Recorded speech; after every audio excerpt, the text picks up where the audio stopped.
5 वक्तों में नमाज की राकत कितनी होती है।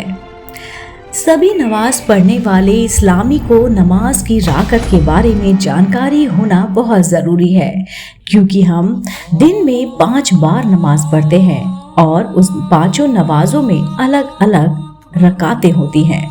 तो चलिए आज इस वीडियो में हम नमाज की राकत के बारे में जानेंगे और साथ ही साथ नमाज की रकात के महत्व को भी समझेंगे।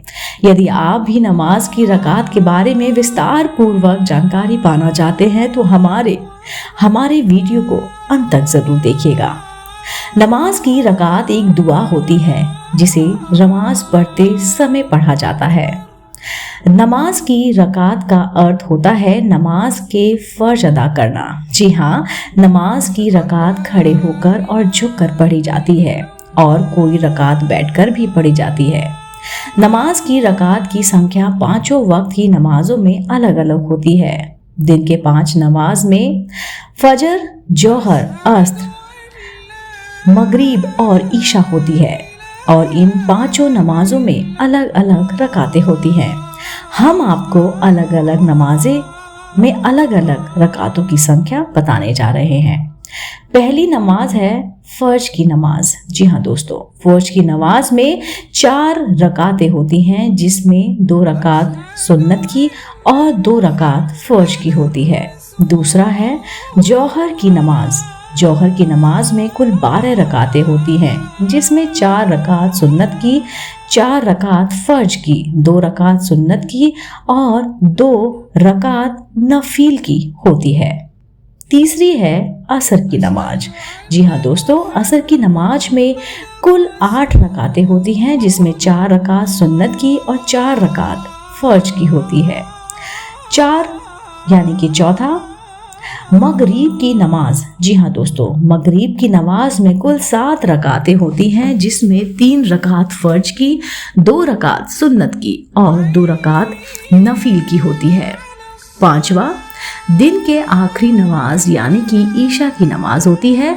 उसमें कुल 17 रकात होती है, जिसमें 4 रकात सुन्नत की, 4 रकात फर्ज की, 2 रकात सुन्नत की, 2 रकात नफील की, 3 रकात वित्र की और 2 रकात नफिल की होती है।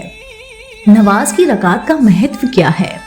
हर नमाज में अलग अलग, जैसे फर्ज, सुन्नत, वाजिब, नफल, सुन्नते मुक़द्दिना और सुन्नते गैर मुअद्दिना रकातें होती हैं और इन सभी का महत्व अलग अलग होता है।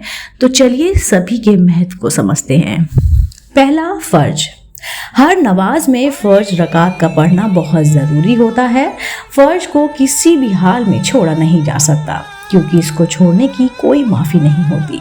लेकिन यदि किसी बड़ी मजबूरी के कारण फर्ज छूट जाती है तो आप इसे दोबारा पढ़ सकते हैं। जैसे कि आप जानते हैं कि मर्द मस्जिद में जमात के साथ ही फर्ज अदा करता है, लेकिन यदि छूट जाए तो यह अकेले में भी पढ़ा जा सकता है। नफल की नमाज। नफरत पढ़ने से व्यक्ति को सवाब मिलता है, परंतु किसी तरह का अजाब नहीं मिलता। इसलिए यदि ये ना भी पढ़ा जाए तो कोई दिक्कत नहीं है, लेकिन कोशिश करें कि आप ना फिर भी ज़रूर पढ़ें, क्योंकि इससे आपको ही सवाब मिलेगा।